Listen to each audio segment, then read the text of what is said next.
Hello everyone, my name is Deepak Garg और आज के इस वीडियो लेक्चर के अंदर मैं आपको बताऊंगा एनएलबी सर्वर के बारे में कि एनएलबी क्या होता है और हम इसको अपने विंडोज सर्वर ऑपरेटिंग सिस्टम के अंदर कैसे कॉन्फ़िगर कर सकते हैं। तो आइए स्टार्ट करते हैं एनएलबी के लिए। तो एनएलबी की जो फुल फॉर्म होती है उसकी फुल फॉर्म है नेटवर्क लोड बैलेंसिंग। अब जैसे आपको नाम से समझ में आ गया नेटवर्क की लोड बैलेंसिंग करता है। पहले हम समझते हैं लोड बैलेंसिंग का मतलब क्या होता है। लोड बैलेंसिंग का मतलब क्या होता है, मान लीजिए अगर आपके पास कई सारे यूजर्स है, अगर मैं आपको एग्जांपल के थ्रू समझाऊं, अगर एक कंप्यूटर है उस पर एक बार में 5 जने एक वेबसाइट को 5 जने एक्सेस कर सकते हैं। लेकिन अगर आप उस वेबसाइट के ऊपर 5 से ज्यादा अगर यूजर शेयर कर दो, सेंड कर दो, तो क्या होगी, आपकी वेबसाइट डाउन हो जाएगी, क्योंकि आपकी वेबसाइट में सिर्फ 5 यूजर ही सपोर्ट कर सकते थे। तो इस केस में आप क्या करोगे, अपनी वेबसाइट को 2 जगह होस्ट करोगे। लाइक मान लो पहले आपने कर दी 192.168.10.1 पर, दूसरा आपने कर दिया 192.168.10.2 पर। अगर आपने इसको 2 जगह पे होस्ट कर रखा है तो मतलब 5 यूजर एक जगह पे, 5 यूजर दूसरी जगह पे आ सकते हैं। लेकिन आपने क्या कर दिया, एनएलपी के फीचर की मदद से आपने इनको एक क्लस्टर बना दिया।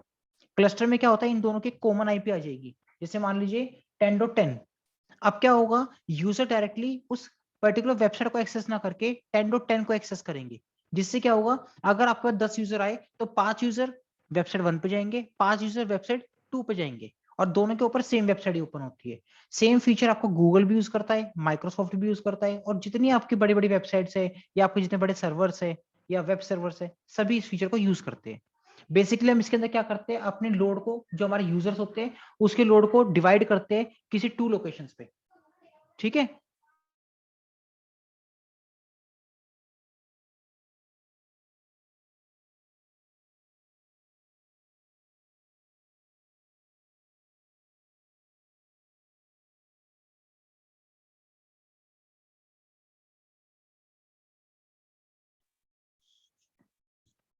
इतना होने के बाद अब मैं आपको बता दूं इसकी रिक्वायरमेंट क्या होती है। रिक्वायरमेंट के लिए आपको क्या करना पड़ता है, रिक्वायरमेंट के लिए आपको इसमें क्या करना पड़ेगा, आपको सिर्फ 2 सर्वर लेने हैं, और 2 सर्वर लेने के बाद आपको इसके अंदर आईपी एड्रेस देना है मैनुअली। मैनुअल आईपी देनी है आपको। मैनुअल आईपी देने के बाद आप यहाँ पे क्या करेंगे, सिंपल सा इसके अंदर आपका ऑप्शन होता है, मैं आपको दिखा देता हूँ। पहले हम चलते हैं अपने वर्चुअल बॉक्स के अंदर, और यहाँ पे मैंने 2 सर्वर डाल रखे हैं जैसा आपको दिख रहा होगा। ये मेरा डीसी सर्वर है जिसके अंदर मैंने एक्टिव डायरेक्टरी इंस्टॉल करी हुई है। इसको मैं स्टार्ट कर लेता हूँ, और साथ में मैंने एक और सर्वर डाल रखा है, इसको मैंने इसकी मेंबरशिप प्रोवाइड करवा रखी है। अब क्लाइंट मेंबरशिप कैसे प्रोवाइड कराते हैं, ये मैंने आपको पहले वाली वीडियोस के अंदर एक्सप्लेन कर चुका हूँ कि हम किसी भी कंप्यूटर को या किसी भी ऑपरेटिंग सिस्टम को अपनी क्लाइंट मेंबरशिप, डोमेन की मेंबरशिप कैसे प्रोवाइड करवा सकते हैं। जिस वीडियो के अंदर मैंने आपको एडीएस के बारे में बताया था, आप वो वाली देख सकते हो एक बार।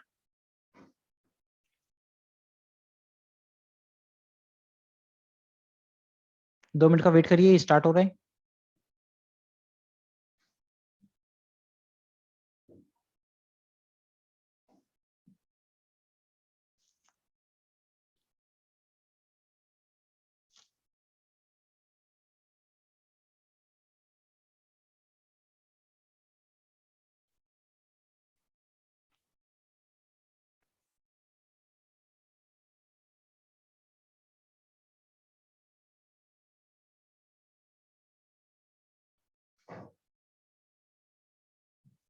ओके, आपको दिख रहा होगा मेरा स्टार्ट हो चुका है। तो यहाँ पे मैं इसको सिंपल सा लॉगिन कर लेता हूँ, कंट्रोल ऑल्ट डिलीट प्रेस करके, पासवर्ड डाला, और ये हमारा सर्वर स्टार्ट हो चुका है। अपने दूसरे सर्वर को भी स्टार्ट कर लेते हैं ऐसे ही।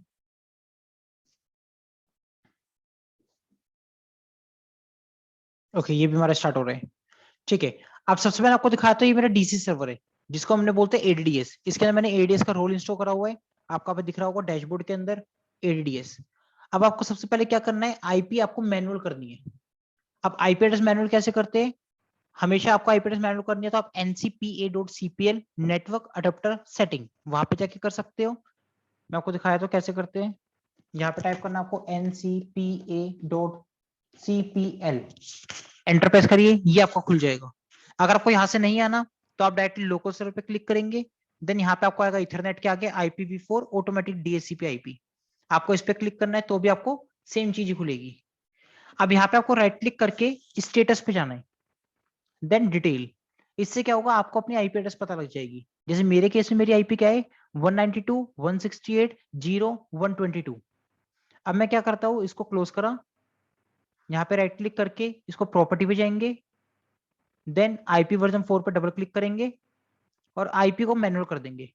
आईपी क्या थी मेरी 192.168.0.122 और मेरी डिफॉल्ट गेटवे क्या होता है आपके राउटर की आईपी, मेरी राउटर की आईपी 10.0.1 थी, तो मैंने ये आईपी दे दी और डीएनएस के अंदर मैंने सर्वर की आईपी रहने दी।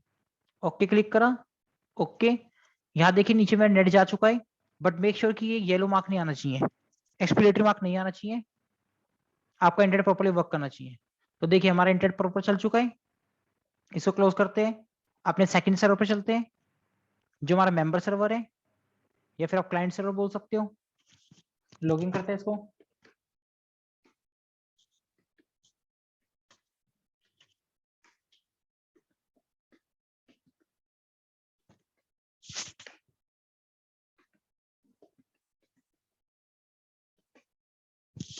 ओके ये हमारा लॉगिन हो चुका है, तो इसके अंदर भी हम क्या करेंगे आईपी एड्रेस को मैनुअली कर देंगे और बाकी डीएनएस के अंदर अपने एडीएस के आईपी डालेंगे। तो लोकल सर्वर पे चलते हैं उसके लिए।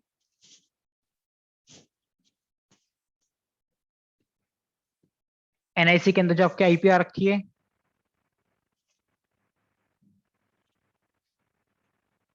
ये जो आपके आईपी देखो आपने ऑलरेडी हमने यहाँ पे क्या कर रखा है, इसको मैनुअल कर रखी है। तो मैं वो चेक कर लेते हैं प्रॉपर्टी पे जाके। ये देखिए हमने इसको ऑलरेडी मैनुअल कर रखी है, तो आप इसको ऐसे रहने दीजिए। अगर आपके में नहीं हो रखी तो आप यहाँ पे जो भी आपकी आईपी होगी उसको चेक करके यहाँ पे मैनुअल कर लीजिएगा और डीएनएस के अंदर अपने एडीडीएस सर्वर की आईपी डाल दीजिएगा। अगर आपने इतना कर चुकी हो, अगर आपकी आईपी सेट हो चुकी है, तो उसके बाद आपको सिंपल से क्या करना है, अब यहाँ पे आपको दोनों मशीन्स के अंदर जो आपका एडीएस है, ये हमारा एडीएस है डीसी, इसके अंदर आपको आना है, मैनेज पे जाना है, एड रोल्स एंड फीचर, ये करने के बाद आपको जाना है next next next. Server role के अंदर यहाँ पे आपको मिलेगा, इसको स्क्रॉल डाउन करिए, नेक्स्ट। यहाँ पे आपको फीचर के अंदर मिल जाएगा नेटवर्क लोड बैलेंसिंग। तो नीचे आते हैं थोड़ा सा, ये देखिए नेटवर्क लोड बैलेंसिंग, आपको उसको क्लिक करना है, ऐड फीचर, नेक्स्ट और रीस्टार्ट मैंडेटरी है तो रीस्टार्ट पे क्लिक करके यस कर दीजिएगा, देन इंस्टॉल। अब ये जो आपका नेटवर्क लोड बैलेंसिंग है, ये आपका विंडोज सर्वर एडीएस सर्वर के अंदर आपको इंस्टॉल हो रहा है। अब सेम चीज आपको क्या करनी है, इसमें इंस्टॉल होने के बाद अपने क्लाइंट पे भी इंस्टॉल करनी है। अब जो क्लाइंट है इनको नोड भी बोल सकते हैं, आपको दोनों ही सर्वर्स के अंदर अपना एनएलबी फीचर इंस्टॉल करना मैंडेटरी है।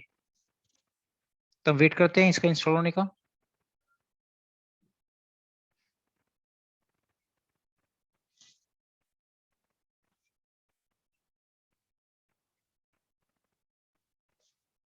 ओके इंस्टॉल हो चुका है, क्लोज करते हैं, देन अपने सेकंड सर्वर पे चलते हैं, मैनेज पे, then add roles and feature, again next करेंगे यहाँ पे, नेक्स्ट करने के बाद अगेन नेक्स्ट नेक्स्ट, यहाँ पे सर्वर रोल पे चलते हैं, फीचर पे जाएंगे, फीचर पे जाने के बाद आपको करना है यहाँ पे नेटवर्क लोड बैलेंसिंग,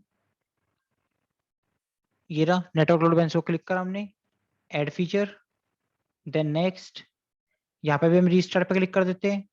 रीस्टार्ट से आपका क्या होता है, आपके रोल्स होते हैं प्रॉपर्ली काम करने लग जाते हैं। अब यहाँ पे 2 मिनट का वेट करिए, इतने फीचर ऐड हो रहा है आपका।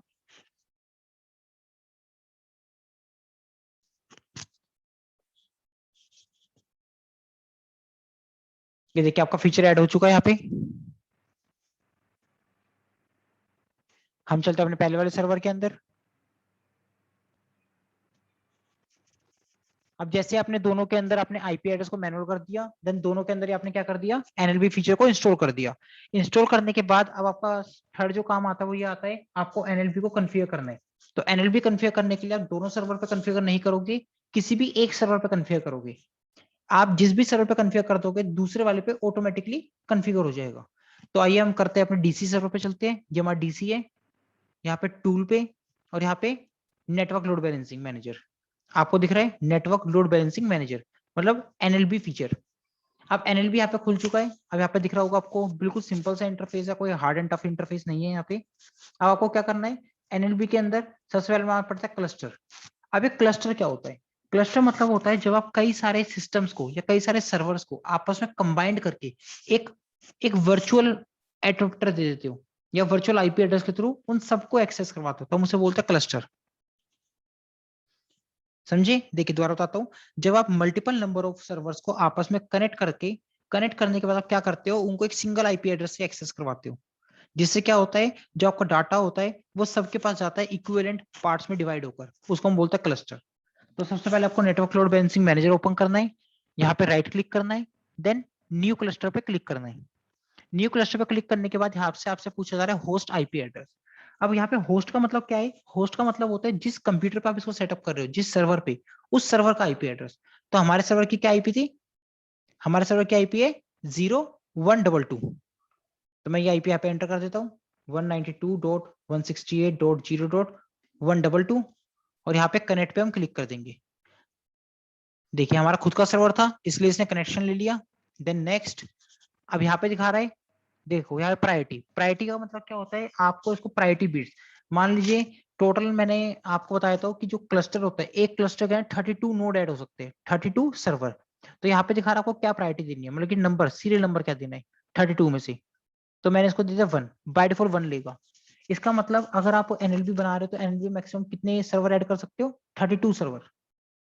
आप कोई भी क्लस्टर बनाते हो, क्लस्टर के अंदर हम 32 सर्वर तक हम ऐड कर सकते हैं। ये हमने करा, देन नेक्स्ट पे क्लिक करा।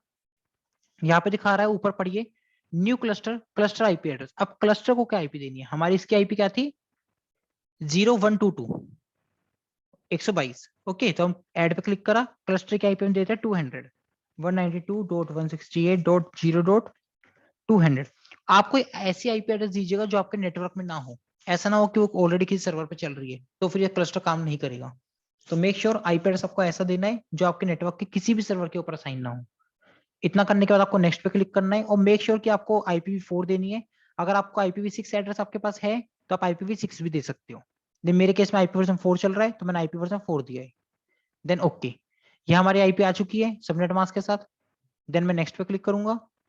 अब यहाँ पे दिखा रहा है जो क्लस्टर है, क्लस्टर 200, इसको आपको करना है मल्टीकास्टिंग। मल्टीकास्टिंग क्यों, क्योंकि यूनिकास्ट का मतलब होता है एक से लेके एक तक, मतलब कि 1 to 1। लेकिन मल्टीकास्ट में करेगा 1 to many, आपको एक से ज्यादा सिस्टम्स पे काम करना है, तो हमने कर दिया मल्टीकास्ट। देन नेक्स्ट, अब अगेन नेक्स्ट। अब देखिए यहाँ पर नीचे आ चुका है 192.168.0.200, ये हमारा क्या है क्लस्टर। क्लस्टर के अंदर मेरा एक सिस्टम ऐड कर दिया मैंने। क्लस्टर में दिखा रहा है win 30R16 SF1 NOC Ethernet pending, status क्या है इसका पेंडिंग, मतलब अब ये जो सर्वर है मेरा कनेक्ट हो रहा है। देखो अब यहाँ पे आ गया कन्वर्ज्ड, कन्वर्ज का मतलब क्या हो गया है, बट ये 100% कनेक्ट हो चुका है। ये देखिए आपको दिख रहा होगा 0122। अब मैं चलता हूँ अपने सेकंड सर्वर के ऊपर, इसको पहले स्टार्ट कर लेते हैं।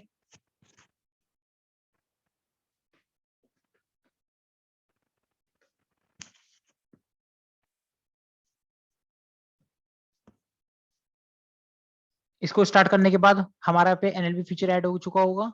2 मिनट वेट करते हैं इसको रिफ्रेश होने का।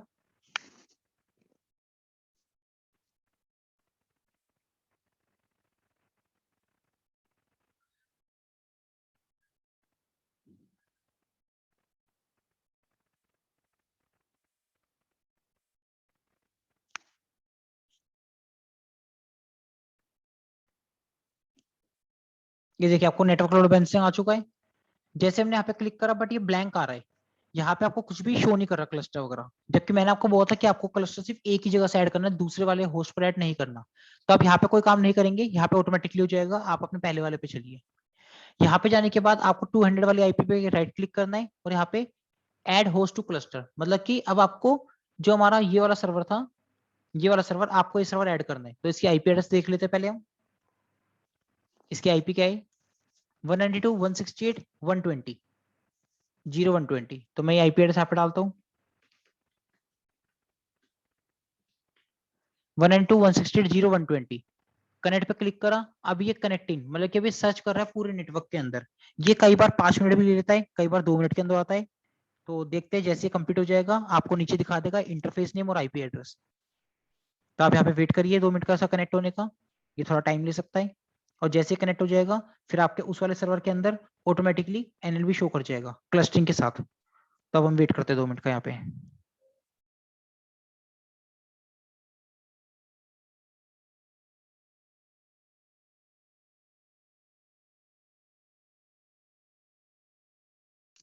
आपको दिख रहा होगा ये आ चुका है, यहाँ पे दिखा रहा है इथरनेट 192.168.120।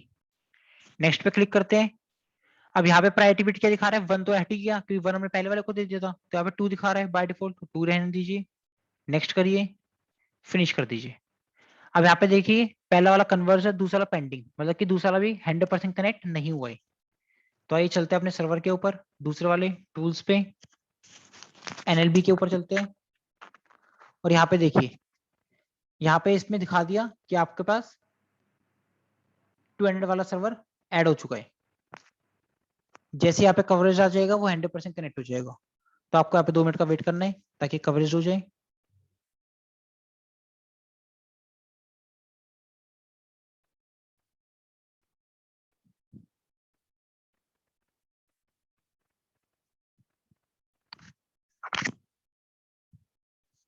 या देखिए यहाँ पे कन्वर्ज आ गया, कन्वर्ज का मतलब ये 100% कनेक्ट हो चुका है।